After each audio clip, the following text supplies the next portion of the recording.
अपराधियों का नाम दानिश निकलता है, फहद मलिक निकलता है, मोहम्मद सदाब निकलता है, मोहम्मद इरफान निकलता है, मसी मसद निकलता है, अयान अहमद निकलता है, रकीबुल हसन निकलता है। मेरा गलती है। दानिश और फवाद के जगह कोई अदर कास्ट का लड़का रहता, क्या आप उनके लिए स्टैंड लेते? झारखंड में हमारी बहनें सुरक्षित नहीं हैं। मैंने पहले भी कहा था कि दिन भर में पूरे झारखंड में 8 केस रजिस्टर्ड होते हैं। हर 3 घंटे में एक बच्ची का बलात्कार हो जाता है झारखंड में। मोहम्मद सदाब उसका बॉयफ्रेंड था। वह लड़की लव जिहाद में फंस चुकी थी, पीड़िता की जो दोस्त थी। हम तो डूबेंगे सनम, तुम्हें भी ले डूबेंगे। बीते दिन रांची में हुए मेडिकल छात्रा के साथ दुष्कर्म मामले को लेकर हिंदूवादी नेता भैरव सिंह द्वारा आज प्रेस कॉन्फ्रेंस आयोजन किया गया है और हमारे साथ बातचीत करने के लिए हिंदूवादी नेता भैरव सिंह है। भैरव जी, क्या कुछ कहेंगे और किन मामलों को लेकर प्रेस कॉन्फ्रेंस आपने किया है? देखिए, क्योंकि मैं उस समय रांची में उपस्थित नहीं था, लेकिन मैं पीड़िता से लगातार संपर्क में था। रांची आने के बाद मैंने उससे मिला भी। जो डेंटल की छात्रा है, यही प्रैक्टिस कर रही थी बेचारी, और उसको उसकी एक महिला मित्र अपने घर बुलाती है बर्थडे का पार्टी का विषय रख करके। वो घर जाती है, ये विषय सभी कोई जान रहे हैं आपके चैनल के माध्यम से। मैं केवल यह बताना चाहता हूँ कि जो दानिश है, जिसने बलात्कार किया, ऐसा पीड़िता ने बताया है। दानिश के बलात्कार करने के क्रम में वह बेहोश हो गई थी कि उसको ड्रग्स दे दिया गया था। सुबह उसको होश आया। उस बीच में वो लड़की के साथ किसने क्या किया, ये लड़की भी नहीं बता पाएगी। उसका सपोर्ट करने वाला मोहम्मद सदाब और फहद मलिक है। केवल यह केस नहीं है, उसके बाद कोतवाली थाना में 15 तारीख को एक 3 वर्षीय बच्ची का बलात्कार हो जाता है मोहम्मद इरफान के द्वारा। 16 तारीख को खूंटी के मुरू में 12 साल की एक बच्ची का बलात्कार हो जाता है मसी मसद के द्वारा।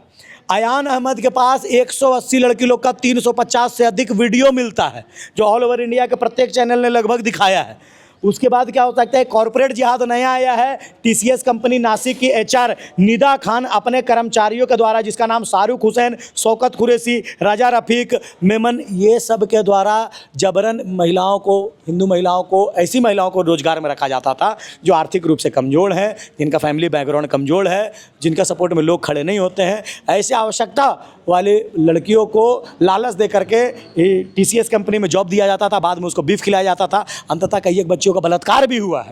लेकिन भैरव जी, हम मुख्य मुद्दे पर बात करेंगे, जो जिन मुद्दे को लेकर आपने प्रेस कॉन्फ्रेंस या प्रेस वार्ता आयोजित किया था। तो दुष्कर्म वाला जो मामला है, इनको आप कैसे देख रहे हैं? उधर बाकी जो हो रहा है तो हो ही रहा है, लेकिन जो मुख्य मामला है जिनके लिए आप प्रेस कॉन्फ्रेंस किया, इनको आप कैसे देख रहे हैं? झारखंड में हमारी बहनें सुरक्षित नहीं हैं। मैंने पहले भी कहा था कि दिन भर में पूरे झारखंड में 8 केस रजिस्टर्ड होते हैं। हर 3 घंटे में एक बच्ची का बलात्कार हो जाता है झारखंड में।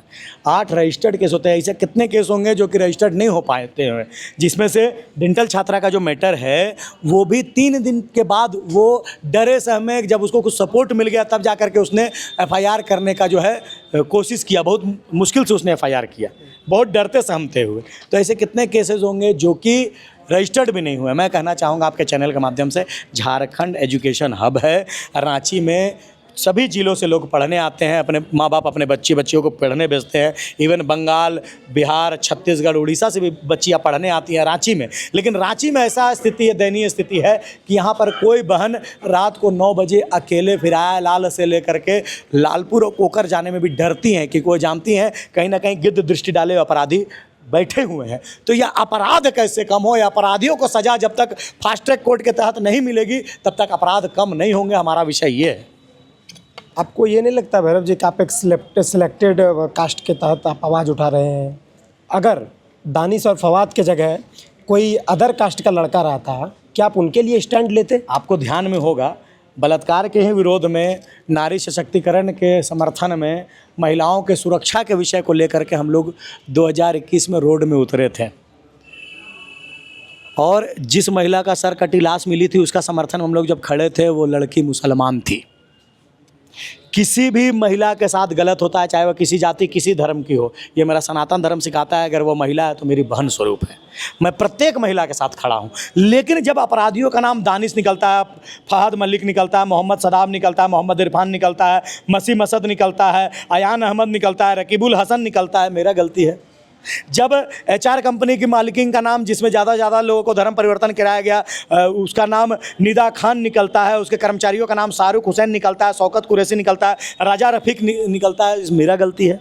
मैं तो अपराधियों का नाम ले रहा हूँ भैया। जो केस मेरे पास आए हैं, जो केस अभी हाईलाइटेड है, सभी कोई जान रहे हैं, उन अपराधियों का नाम ले। किसी भी, अगर कोई किसी भी धर्म का व्यक्ति किसी भी महिला के साथ गलत करता है तो उस महिला के समर्थन में भैरव सिंह खड़ा है। उन पर सभी अपराधियों को सज़ा दिलाने के लिए हम लोग वचनबद्ध हैं और इसके लिए हम लोग खड़े रहेंगे। पुष्पा कुमारी को जान रहे हैं? पुष्पा कुमारी रातू वाला जो विषय हुआ था, बोकारो वाला जो बोकारो पुष्पा हत्याकांड जी वाला। जी जी जी जी जी जी जी जी। तो उसमें फिर अपराधी कौन थे? देखिए मैंने क्या कहा कि जो भी अपराधी है, जिसने भी किसी बहन के साथ गलत किया है, जो भी अपराधी है, चाहे उसका परिवार का व्यक्ति हो, चाहे अन्य व्यक्ति हो, किसी भी जाति किसी भी धर्म का हो, वो बहन के साथ मेरी संतान मैं उनके बहनों के साथ खड़ा हूँ और अपराधियों को सज़ा दिलाने के लिए जिस हद तक मुझे जाना होगा मैं जाऊँगा। आपने पिछले कई अपराध किए हुए पिछले कई अपराधी लड़कों का आपने नाम बताया, चाहे वो किसी कास्ट का हो, लेकिन आपने अधिकतर नाम जो है वो मुस्लिम समुदाय से लिए हैं। लेकिन पुष्पा हत्याकांड मामले में अपराधी कौन है ये पता है आपको? देखिए कुछ लोग तो कह रहे हैं कि उसके परिवार के ही लोग हैं। नहीं, मतलब कथित तौर पर किनका नाम? नहीं ठीक है। अब देखिए मेरे पास जितना नाम था मैंने वो नाम आपके सामने रख दिया। जो विषय मेरे पास आया, जो पीड़िता हम लोग से पीड़िता या पीड़िता का परिवार हमसे संपर्क किया, हमसे मदद मांगा, उसका नाम मैंने आपके सामने रख दिया।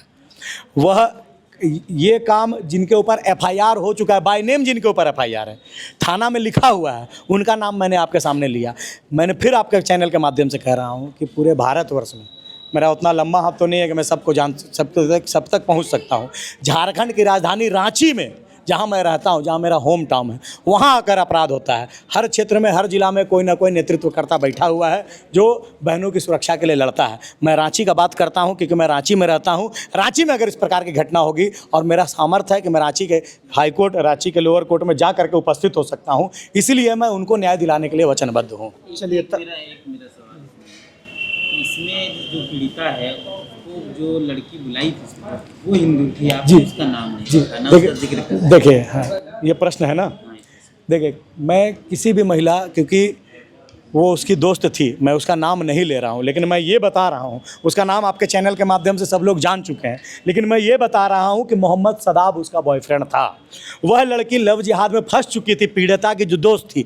हम तो डूबेंगे सनम, तुम्हें भी ले डूबेंगे, इस प्रकार की मानसिकता वाले जो उसकी दोस्त थी, मैं उसका नाम नहीं लूँगा क्योंकि वो महिला है, उसने सोचा कि मैं तो फंस गई हूँ, इसको भी फंसा देती हूँ। पीड़िता ने स्वयं मुझे बताया है कि मोहम्मद सदाब उसका बॉयफ्रेंड था और लड़की पीड़िता जब हॉस्पिटल में एडमिट थी तो उसकी दोस्त उससे मिलने भी आई थी और उसको बोल भी रही थी, अरे ये सब छोड़ो ना, ये सब तो होते रहता है, क्यों केस वगैरह कर रही हो। पीड़िता ने स्वयं बताया और कोर्ट में भी वो स्टेटमेंट देगी और पीड़िता के द्वारा कोर्ट में फाइल भी कर दिया गया है कि उसकी जान को खतरा है और उसके जो आरोपी है उनको बेल ना दिया जाए। अच्छा, तो आपको बोकारो वाला घटना में आपको, क्योंकि वो बोकारो है, आपने कहा कि हम रांची की बात करते हैं। एक मिनट भैरव जी सुन लीजिए, आपने कहा कि हम रांची की बात करते हैं, रांची की महिलाओं की सुरक्षा को लेकर हम बात करते हैं या फिर सवाल भी उठाते हैं। लेकिन रांची के ही कांके में खुशबू कुमारी, नाम आपको याद होगा, नाबालिग है, जिनका जो है कि निर्मम तरीके से एक तरफ से कहे तो हत्या कर दिया गया, तो उनके लिए आप कितना स्टैंड कर पाएंगे? आप खुशबू कुमारी के परिवार से जाकर के बात की है क्या कि हम लोगों ने उनसे संपर्क किया है कि नहीं? आपने उनके परिवार से पूछा? उसमें भी मैं आपको बता रहा हूँ एक कदम। अब एक बात देखिए कि हम लोग 365 दिन प्रेस वार्ता ही करते रहे और जब भी सुनिए, जब भी हम लोग रोड में उतरते हैं तो पर्टिकुलर एक विषय को लेकर नहीं, आज भी जो प्रेस वार्ता में हमने विषय रखा, इसमें हमने आपके पास 7 से 8 केसेस का डिफाइन किया, 7 से 8 केसेस को मैंने डिफाइन किया। मैं फिर कह रहा हूं कि हर बच्ची के समर्थन में मैं खड़ा हूं। मेरे पास जो मदद मांगने आएगा, यथाशक्ति यथासंभव मैं उसकी सहायता करूंगा, चाहे वह किसी भी धर्म किसी भी जाति की महिला हो।